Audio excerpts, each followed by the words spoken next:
গাজা ছেড়ে এবার পশ্চিম তীরে অপারেশন আয়রন ওয়াল নামে তাণ্ডব শুরু করেছে ইসরায়েল। সন্ত্রাস বিরোধী অভিযানের অজুহাতে সাঁজোয়া যান, বুলডোজার, ড্রোন, হেলিকপ্টার দিয়ে হামলা চালানো হচ্ছে বেসামরিকদের উপরও। এতে করে এখন পর্যন্ত কমপক্ষে 10 জনের প্রাণ গেছে। সামরিক বাহিনীর পাশাপাশি বর্বরতা চালাচ্ছে দখলদার ইসরায়েলিরাও। এমনকি আহতদের হাসপাতালে নিতে বাধা দেওয়া হচ্ছে। এর জবাবে ফিলিস্তিনি যোদ্ধারাও গড়ে তুলেছে তীব্র প্রতিরোধ।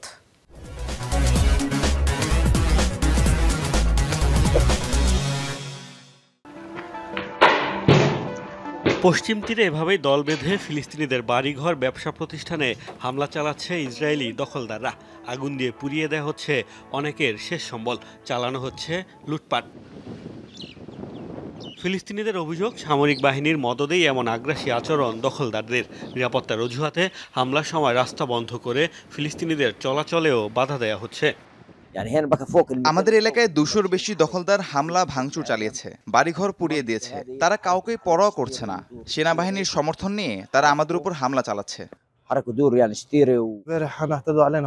8 বছর ধরে দোকানটিতে কাজ করেছিলাম, তারা সেটি পুরোপুরি পুড়িয়ে দিয়েছে। আমাদের আশপাশের প্রতিবেশীদের সাথে একই কাজ করেছে তারা। আমাদের সম্পদ রক্ষার জন্য এখানে আসার চেষ্টা করেছিলাম, কিন্তু সেনাবাহিনী ও পুলিশ রাস্তা বন্ধ করে রেখেছিল। নিজ এলাকায় প্রবেশ করতেও দিচ্ছে না। দখলদার নাগরিকরা তো বর্বরতা চালাচ্ছেই, পশ্চিম তীরে চলছে ইসরায়েলি সামরিক বাহিনীর আগ্রাসনও। গাজায় যুদ্ধ শুরুর পর নিয়মিতই অঞ্চলটিতে সন্ত্রাস বিরোধী অভিযানের নামে হামলা চালাচ্ছে তেল আবিব। গত 2 দিন ধরে আরও বড় পরিসরে অভিযান শুরু করেছে তারা। নৃশংসতায় ব্যবহার করা হচ্ছে সাঁজোয়া যান, বুলডোজার, ড্রোন ও হেলিকপ্টার।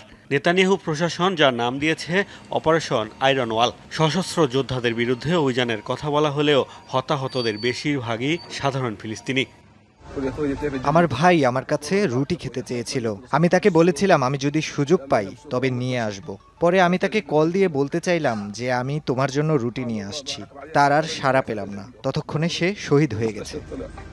এদিকে জেনিন সহ বিভিন্ন এলাকায় এই আগ্রাসনের বিরুদ্ধে তীব্র প্রতিরোধ গড়ে তুলছে ফিলিস্তিনি যোদ্ধারা। ইসরায়েল আনুষ্ঠানিকভাবে হতাহতের কোনো তথ্য না দিলেও লেবানন ভিত্তিক সংবাদ মাধ্যম আল মায়াদিনের দাবি, তেল আবিবের বেশ কয়েকজন সেনা আহত হয়েছে।